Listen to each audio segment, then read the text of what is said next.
Hello everyone, সবাইকে welcome জানিয়ে শুরু করছি আমার আজকের রেসিপি। আজ বানালাম চিকেন কষা সাথে রুটি। প্রথমে কড়াই বসিয়ে নিলাম, কড়াইতে দিয়ে দিলাম পরিমাণ মতো তেল। তেল গরম হয়ে গেছে, দিয়ে দিলাম বড় এলাচ, দারচিনি, তেজপাতা আর দিয়ে দেবো পেঁয়াজ। দিয়ে ফ্রাই করে নেব। চিকেনটা এখন দিয়ে দেবো।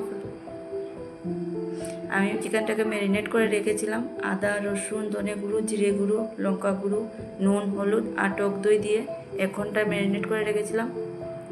এখন এটাকে নাড়িয়ে চাড়িয়ে নেব।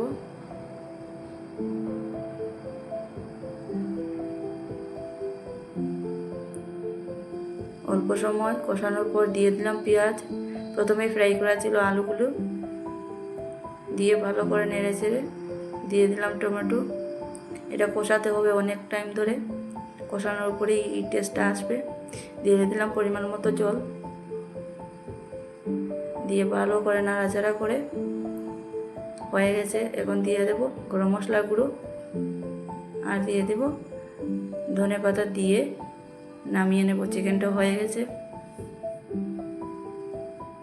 এখন বানিয়ে নেব রুটি, নরম নরম তুলতুলে ফুলকো রুটি, খেতে অনেক টেস্ট লাগে। হয়ে গেছে, রুটিটা নামিয়ে নেব। চিকেন কষার সাথে রুটি খেতে অনেক টেস্ট লাগে। প্লিজ আমার চ্যানেলটাকে সাবস্ক্রাইব করে দিও। Thank you.